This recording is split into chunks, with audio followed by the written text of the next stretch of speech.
Okay, welcome everyone. So, in today's episode of Stand Alone, we have a special guest, Jessica Higdon. So, Jessica is an author, a speaker, a coach, a marketing expert, which we all need help with marketing because we live in a hyper marketing world. Shared the stage with Tony Robbins, Bob Proctor, Les Brown, Robert Kiyosaki, Richard Branson. Your expertise in moving from the corporate world to really becoming and learning the ropes of what it takes to be an entrepreneur is what we'll focus on today, Jessica. And I just want to say thank you for being here. And for a lot of people today, this is a really big thing that we have access to, right? The internet has opened up so many pathways, so many doors for us that necessarily wasn't there before or we didn't know. And so for a lot of people today that are thinking, as your book states, I want more time, I want more money, I want more freedom. If we can dissect this today, but I want to kick this off by something that you said when you started working, in the corporate world, and you said you were at the mercy of corporate politics and vindictive managers, right? What created this this feeling inside of you that you then made a decision to act on, and where has that got you today that allows you to coach people to also do the same? Well, first of all, thank you so much for having me on. I'm honored to be here and excited. And yeah, I think it's something that a lot of people experience when they know that they're meant for big things or meant for more.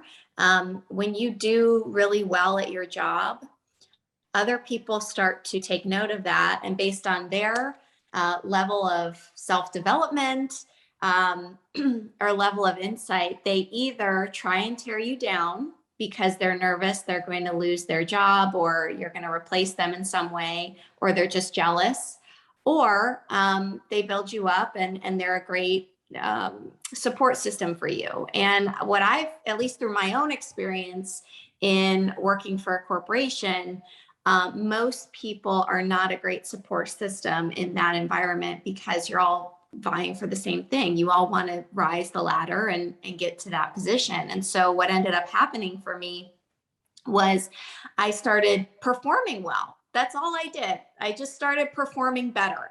And instead of being praised and promoted, which is what I was looking for at that time, I was chastised and told that I had a terrible performance review because I was late one Tuesday 3 weeks ago. And I was like, wait a minute, I just brought in all these sales into the store. What happened here? And that was a wake-up call for me. And I started reflecting on just my energy and how I was feeling in general working there. And I was just run down every day. And I felt like like I said, I felt like everything was a competition. Nobody was supporting me. And I felt like everybody was just all had the same goal, but nobody was really acting on it. So they were all complaining all the time. And it wasn't a good environment. And that made me feel at first depressed. Let's just be honest. At first, a little depressed, then angry, then empowered, like, okay, I can do something about this. I can find something else or some other vehicle that can help me to get out of this situation. And so if you don't make it past the anger stage or the depression stage, that's really where people get into trouble. And then they just take the easy path or take their foot off the gas and say, okay, I'm just going to stick it out because that's the easy way to go. And I didn't do that. I didn't do that. Yeah, and it paid off tremendously. For a lot of people that are in these environments where it's a corporate environment, the reason why being an entrepreneur is linked to freedom is because we create things, right? If there's only a certain amount of spots to fill a certain amount of titles, then it can get very dog eat dog. And when you come into this world of, commission sales, when you come into this world of, being in business for yourself, you start to understand you're not really competing with anyone because you're creating your own space in the marketplace, which I love. And you share in your book this thing about, the criteria for the company that you go and attach yourself with. And I love this because you break this down into leadership, community, culture, and training. So if we could touch on, why you have to have the right culture that supports more growth. On my team, I say, when you're losing, everything hurts. When you're winning, nothing hurts.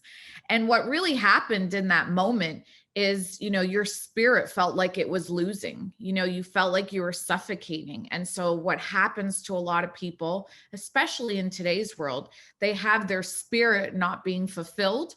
So then everything around them starts to not feel good. And then work becomes this thing that we don't want to do. Meanwhile, when you become an entrepreneur, you and I know you got to work harder. You got to do more, but it's fulfilling because you're doing it from a winning position.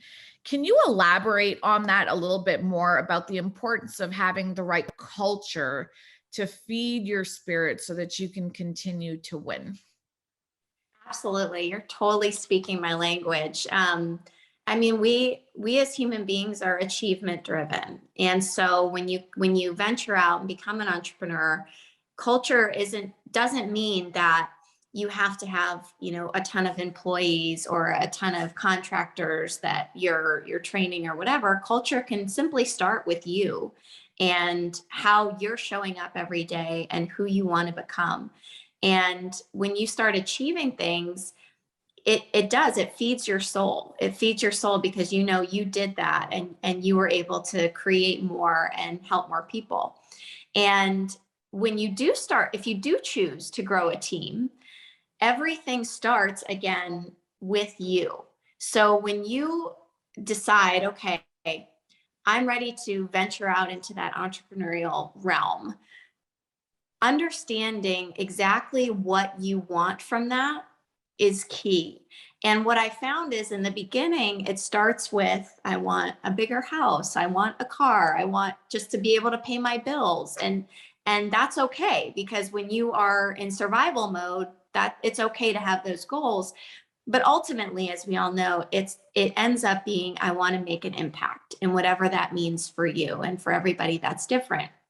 When you start from that place and you realize that really people who make money and who have successful businesses, really what they do is serve a purpose or a need, and they're serving people.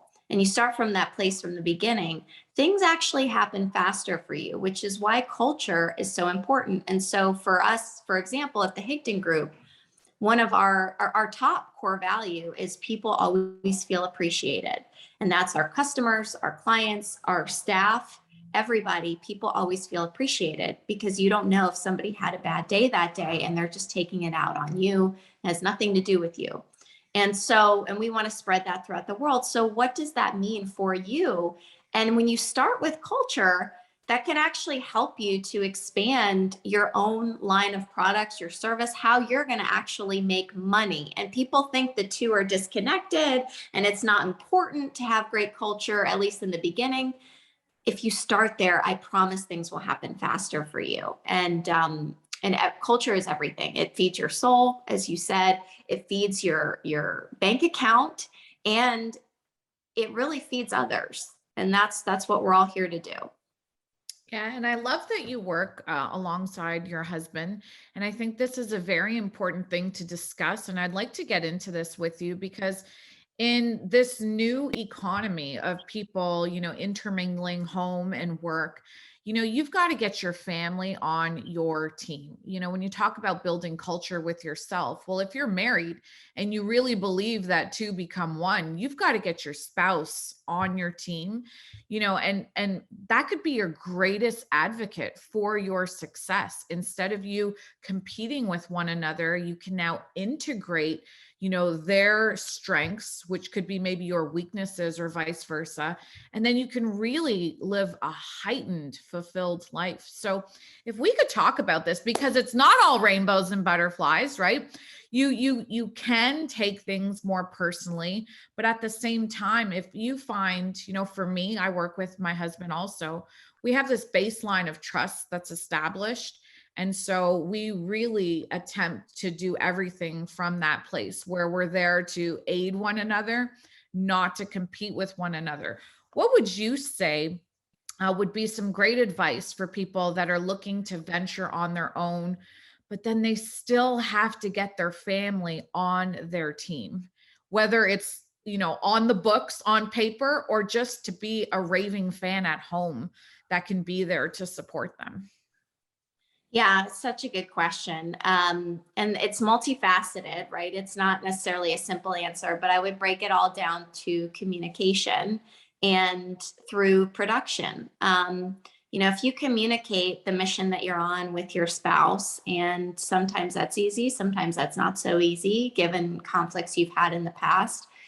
But most people, they just don't communicate it. If you communicate that mission and then you follow through on what you say, it's much easier for your spouse to get on board. Let's just get real. If you've been telling your spouse for 20 years that things are going to happen and you haven't done, at least made a solid attempt to make them happen, or you keep, going this direction and that direction, then understandably so, they're not going to support you, or they want to support you, but they're going to be hesitant to support you because at the end of the day, you got to put food on the table.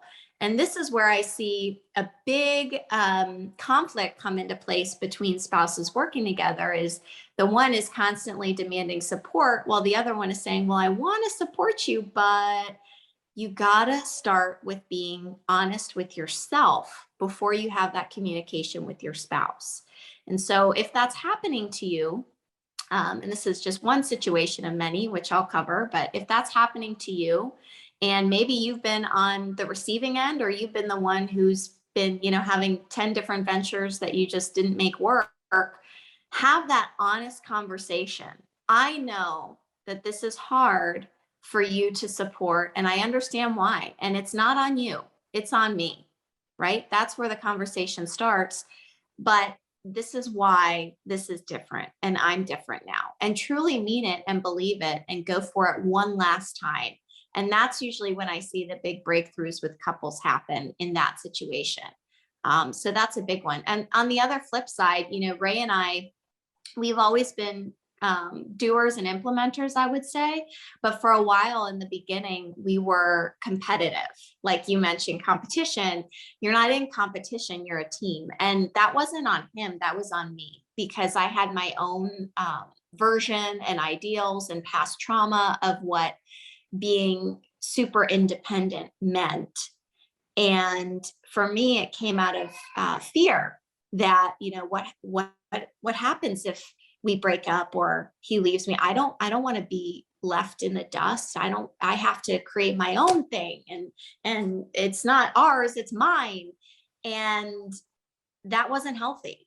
And I understand the thinking behind it, but it wasn't healthy. And when I realized that, and I actually realized that, hey, we're a team, we're a family unit.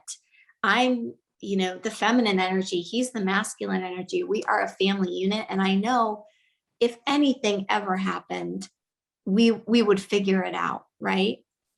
And when we started moving together as a team, it became a freight train versus us constantly being in competition with each other.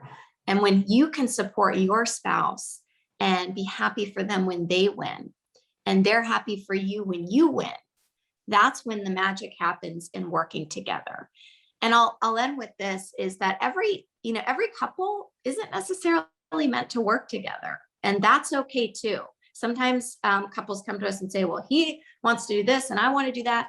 As long as you're both fulfilled and following your passions, relationships can work very well if you're not in the same company or working together. But if you are going to work together, make sure you do it as a team. You support each other. Your win is their win. Make sure you communicate around roles, responsibilities, and around the vision. And make sure that you're owning up to your own responsibility and being honest with yourself on what you're doing and not doing. And you know what? When you do that, when you're honest with yourself, the other side, your spouse, tends to want to be that way too. Even if they haven't been in the past and you resent them for it and you're angry and they need to do this, this, and that, let go of all that. Just let go. And remember that it starts with you.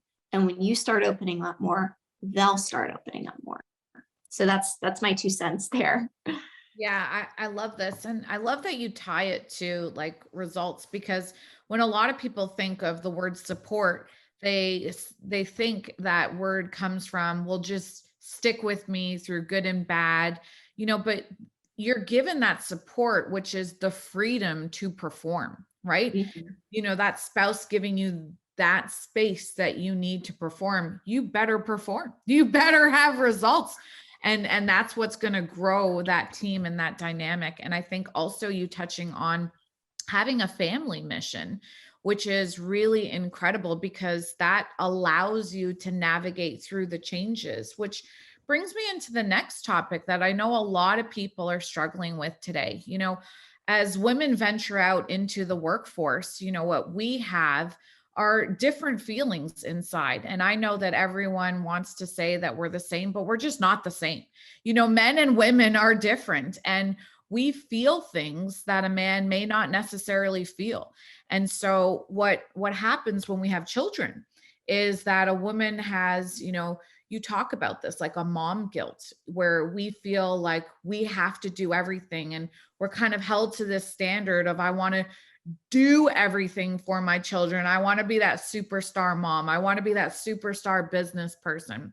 So how do you compartmentalize those two? How do you keep on track, doing both? Because it's not easy, but it's also doable, right? But there's a way to do it. How do you accomplish that?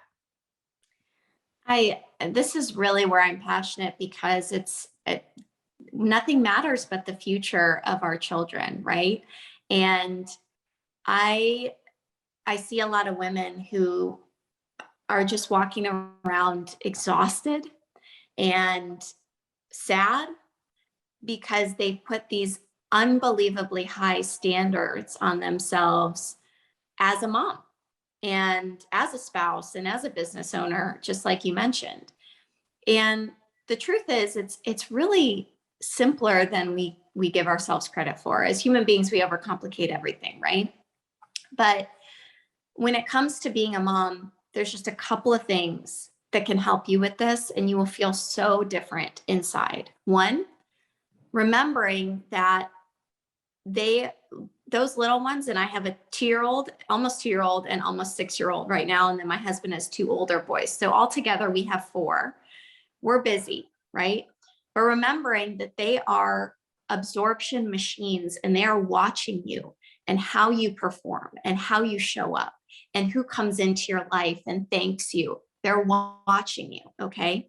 So that, number one. Number two, if I spend 30 minutes a day of serious quality time. My 2-year-old doesn't know the difference. He's probably screaming in the background right now. He has no idea. But my 6-year-old, if I spend 30 minutes of quality time with her a day, just 30 minutes, and often I do more, but if you just spend that 30 minutes, she is so forgiving and so fulfilled and so happy that she doesn't care if I have to work more that day or whatever, as long as I spent that playtime with her.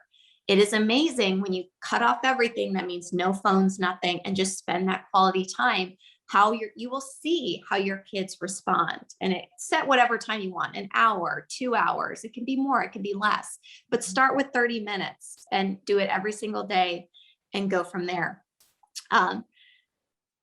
Number 3 is getting help, and not be ashamed to get help, because you can be a more effective and more powerful mom when you have help. And people, they think of help as, oh, I have to hire someone for $30 an hour, or I have to do this, 5 days a week. you'd be amazed if you just ask. And this is a big problem for women, is just asking because they don't feel they deserve it or are worthy of that help. If you just ask a friend, a family member, another mom at school, hey, do you want to swap, like helping out? Like, hey, I'll take the kids this day and you take them that day. It could be for an hour or two, or even hiring someone just to do the laundry for 15 bucks an hour. Your time is valuable, and you have to understand that you're worthy of it because it makes you a better mom.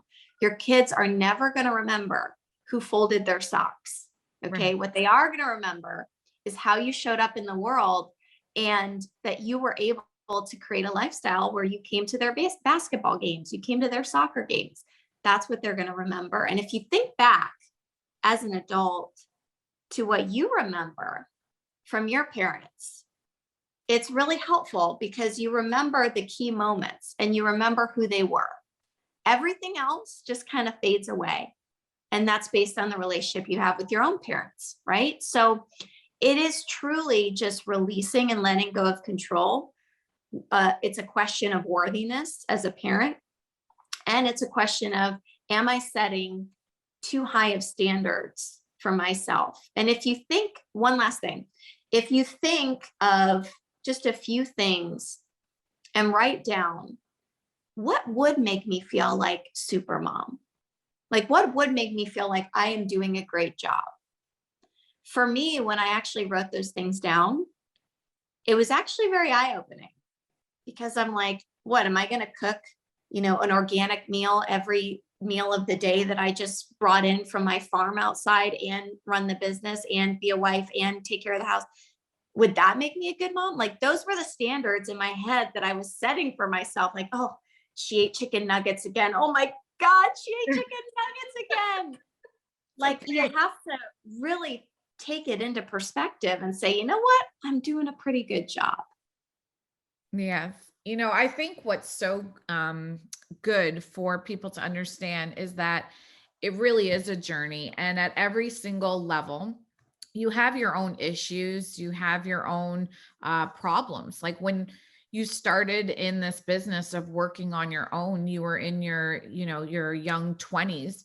And there's a whole set of issues when you don't have kids that, later on goes away. But then as you continue your journey, more issues come. So even if our audience, if you don't have children right now, what you have to understand when you get into the world of entrepreneurship is you got to be able to handle those stresses and problems and look at it from a different point of view, right? So if we dive into this here, I love that you talk about not accepting your life, because to me, this is what standalone is all about. It's not about being alone. It's about being able to carve out the path that you want to have and walk down in your life. And sometimes that means walking away from what everyone else is doing. And I think this is a very challenging thing for people to do, especially in today's world where you have social media and it can really influence you in ways you wouldn't believe.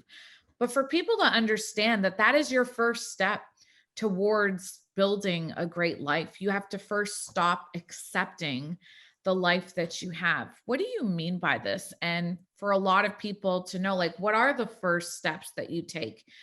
In your book, you break down that you don't have to radically change everything all at once and spin your life out of control. But there's a way that you can like step into it and get more comfortable as you continue. Can you explain, number one, why we have to stop accepting our life, and then we have to really lead our life, right? Create our own life, our own path. Absolutely. Well, there's many things in life that are easy to do and also easy not to do. And when it's easy not to do, we tend to take that path of least resistance because we're conditioned to do that and it's comfortable.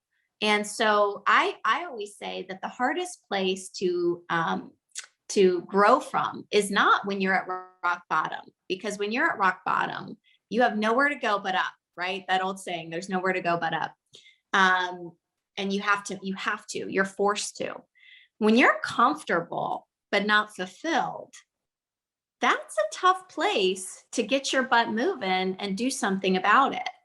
And the path of least resistance, again, is what we tend to take, but that's not long-term thinking, that's short-term thinking. It's just like, oh, I'm going to eat that chocolate bar today, but I won't tomorrow, but I'm going to eat it today. And then you do that the next, 100 days, and all of a sudden you're like, oh, this is affecting my health and my life. It's the same thing, right? So you have to recognize where you're unfulfilled but comfortable.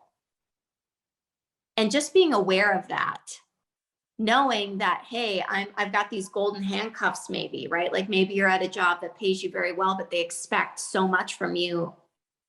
Recognizing that is huge, and being aware. Once you're aware that you're in that level and you're in that position, the first step is deciding, okay, what can I pluck out of my life? And we call this plucking your weeds, right? So looking at what is involved in my life that maybe I could let go of, and you can start small. So for some, it may be the laundry, okay? Especially as moms and as women, we feel like that's our duty. We have to do the laundry. Well, maybe you don't. What would plucking that out of your life, what kind of time would you have? So that's a weed that might be in your life. I'll give you an example. For us, it was school system. We were driving 45, 50 minutes one way to school for our daughter, and that was eating up a lot of time, sometimes an hour and a half in traffic. We moved. That was a big weed that we had to pluck. We had to get up, sell the house, and move, but it was a weed. And we wrote down everything in our life that was affecting us in a negative way that wasn't fulfilling. And one by one, we just started plucking those weeds. Now, where it gets complicated is if the weed is a person. Doesn't have to be a person, but it may be a person that's close in your life.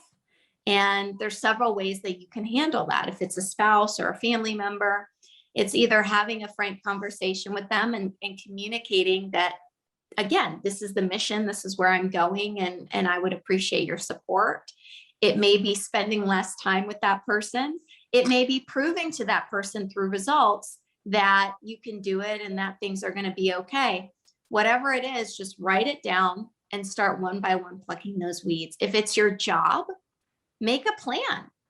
Make a plan. So if you make $100,000 a year in your job right now, but it is a weed that you need to pluck because it's draining and sucking the life out of you, then don't just quit your job tomorrow and say, I'm going to be an entrepreneur now, right? Have a plan. How am I going to make that 100,000? What type of sales, or what am I going to sell? What company am I going to promote? What invention am I going to do? What Amazon product am I going to sell? We mentioned a ton of these in the book, a ton of avenues that you can go, but there's so much out there with the internet these days. If you want to truly have a plan to make $100,000 a year, you can do that, but don't just on a whim say, I'm going to just quit my job and not know what's going to happen tomorrow. Is it that, hey, in the next year, I have to sell 150 of this widget to make that 100,000. And if I do that, I can retire myself. And if I do that again, I can retire my spouse. What does that plan look like? And when you break it down like that and you start plucking the weeds so you have more time to do that, even while you have a job, things become very clear, and you're not building out of fear mode and scarcity mode, or I'm not going to feed my family next week mode. You're building out of creativity. And that's why you don't want to just stop everything and quit everything, because then you're in emergency mode, and that you can do it. And I've done it, and my husband's done it. We've done it, but it's not truly fulfilling at the end of the day. Yeah. And you give a great example. And I love this because for your husband, with him, he was in a comfortable position working with the government, but then he weighed and he said, like, I had to give up my sweet government benefits, but then he realized I can buy my own benefits. Right. And so I think the reason why you're leaving is incredibly important, because if you feel drained at your place of work and you go to be an entrepreneur and you think you're going to have more time, you will be even more drained, right? So looking into why we have that draining feeling and, going into the root cause, because if you're staying at a job just because they give you benefits, is that really, really worth it? And I think those, doing that analysis and taking that time before you make those leaps, I think is incredibly important. So I love that. You talk about, making sure that you have a good relationship with money. And I think this is a conversation. I do a ton of work on money mindset with my team, because the reality is this is something that holds people back on a subconscious level. I see this a lot of time. Then you see some people gain success, but then they drop back down, and their finances look like a scary roller coaster ride. So what is the role of mindset in terms of financial success? Because we all want that freedom, but if our mind isn't right, we really don't. Even if we have money, we won't really feel free. So if you can touch on that for the audience so that they understand you've got to work on this and you have to continuously work on it. Like, you don't just get it one day and you're like, good, I never have to work on this again. Oh, it's coming. Yeah. And it's funny because you think that it goes away when you make more money, and it actually can just magnify, which is what happened to me. So when I was a little girl, my mom, she wasn't, I won't say she was a single parent. My dad was in the picture, but he was, married to someone else. And so he was in and out of my life. So I was mainly with my mom, and she was very comfortable. And all of a sudden, she went through a series of health issues and things, and we lost everything. And I remember, her living in and out of cars, us living in and out of motels, sometimes having like a pack of hot dogs for the entire week, and that's all that we had to eat. So it was stressful as a kid. And I watched someone that I loved and cared about in this beautiful house lose everything, and then us not having a security blanket or anywhere for me to call home. And I translated that as a little girl as, don't get too much in your life because you could lose it all, and that's the ultimate embarrassment for you. And so every time, so my thing subconsciously was not being poor. It was the ultimate embarrassment is being wealthy and losing everything after that. And so I would start to hoard money, and it was like I put it on this pedestal, and whenever I would make it, I would hoard it and hoard it and hoard it. And it was, the more that we made, the more stressful I felt. And I couldn't figure out why. I couldn't figure out why this was happening. And at the end of the day, it was causing stress between me and my husband, because I want to invest, I want to grow, I want to, all this. And I'm like, no, we have to save, we have to scrimp. And I find with a lot of women, security is very, very important. But if you relate security to hoarding, it's unhealthy. And what ends up happening is you create that which you think about, right? So we started to lose money. And in my mind, I'm like, see, I knew this would happen. It's confirming it. It's confirming it.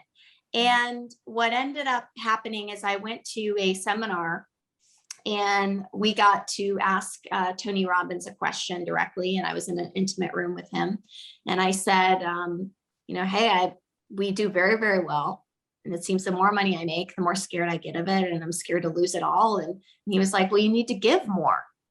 And I'm like, what do you mean I need to, like, do you understand what I just said? Like, I physically get ill when I give or spend or invest in I physically get ill. He's like, well, then you need to do it more. And you need to attach to that feeling, the feeling of fulfillment and giving. And I'm like, what? And so he told all these stories about when he was dead broke and he still managed to give, and then magically money would show up, and all these testimonials and stories. And I'm like, okay, I'll test this out. Right. He's obviously a bazillionaire. I respect him. So I started giving more, and I started investing in myself more. And we started, automatically doing some things to give, and our business literally 10x from that. And I can't explain it to you, but all I can say is, if you are someone who's scared of money or fearful of money, you will only make that which you believe you deserve. And you only keep that which you believe you deserve and are worthy of. And so if you don't see yourself as somebody who's going to change the world and serve and give, and you don't see yourself as deserving of that income and that money, you'll start to go down a more negative path. And it could happen where you actually fulfill every prophecy that you've had in your mind from childhood or trauma or wherever that came from. Money mindset is everything. And I actually interviewed 50 different women and men around the world who were very successful, billionaires, multi-millionaires. And I interviewed them specifically because they weren't just wealthy, they were fulfilled, they were happy. Mm-hmm. And what they said was that they never really made it about the money. And I found that so interesting. It may have started that way, but every one of them said they are on a higher purpose to serve. And to me, I used to think of that as like fluff, or like, yeah, they don't really mean that, right? Okay, they say that.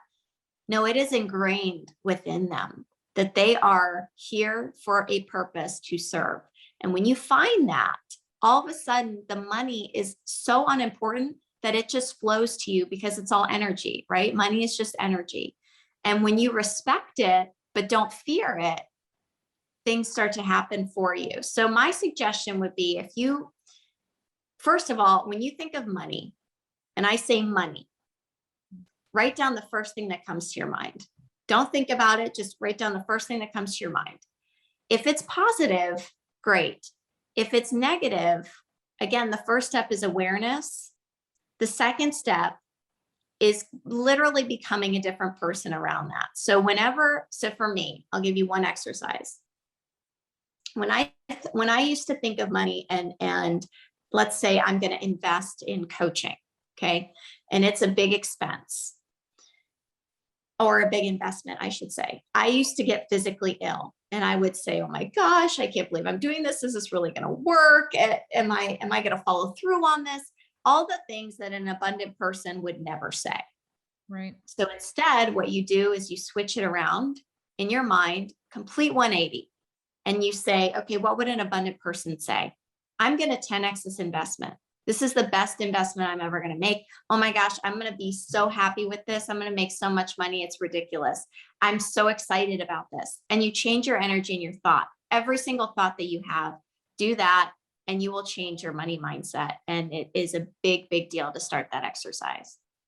Yes, totally. I think, how this, just to tie this all together for people to understand that you can never really stop investing in your most prized possession, which is yourself. And for a lot of people, like, when you do this, what it will return to you is far, far more than what you can expect. And, there is a magic behind that. What would you say to people for them to understand also that the people that do the best, we invest the most into ourselves, right? And it's almost counterintuitive, because you see people that attend events and that are, constantly educating their minds to grow and to push the limits. And you would think, like, don't you have enough? Like, when do you stop? Versus someone who doesn't even have, and they can't part with $1,000 or something to make that investment. It just seems like so far out there. Why do we have to just share this message with everyone that the people that are looking like they have all the answers, we're just constantly seeking out more information and more knowledge? What could you say on, like, investing in yourself and how pivotal it is to your success and then continued sustained success? Well, I want to address the elephant in the room, which is that people think when I say this or you say this, oh, they're just trying to sell me something, right? And at the end of the day, if you despise people who are trying to sell, you'll never become one of them. You'll never become wealthy. If you despise wealthy people or people who provide that service, you'll never become one of them, number one. Number two, we do it on a daily basis. We invest in ourselves, in others, and I can give you the numbers. It started with $300 was my very first investment, and that was my entire paycheck. That was my entire, like, everything I had in my bank account was $300. And I saw this course and I'm like, I feel like I could do that.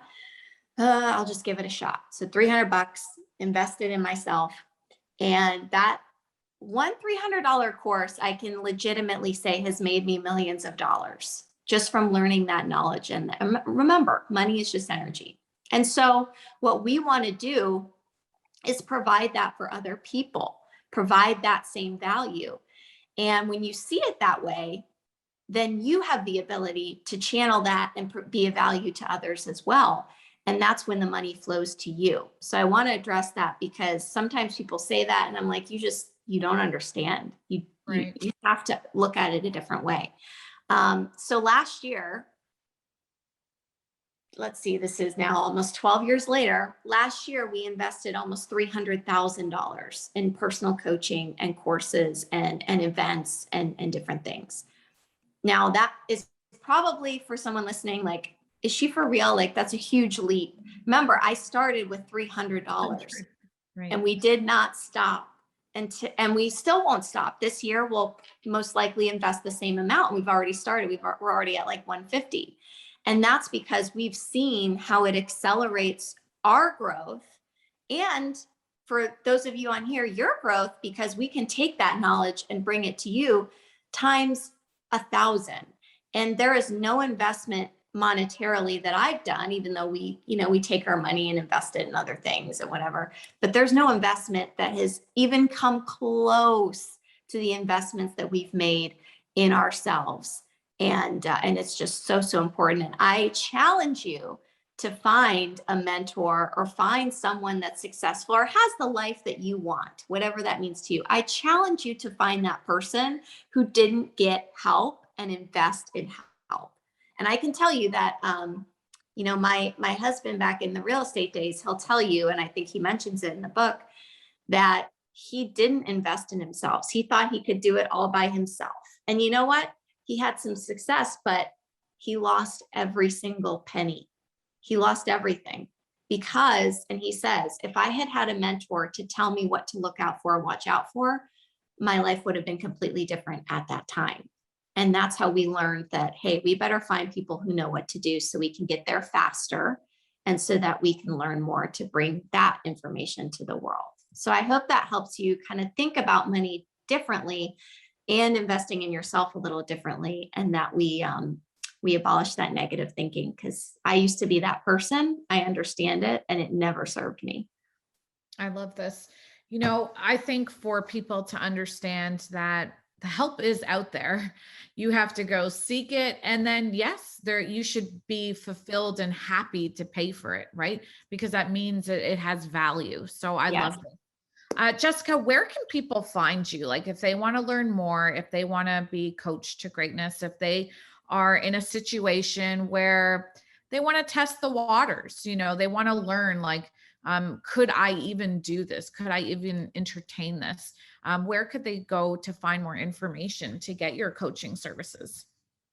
Yeah, I appreciate that. Well, first of all, I'm all over social media. So you just search Jessica Higdon, you'll find me there. But our website is higdongroup.com, and you can poke around. There's all kinds of free training on there for you, and see what would help you out. Awesome. Well, thank you so much for your time. And we wish you all the best and continued success. God bless you. Thank you so much for having me on. Appreciate it. Thank you.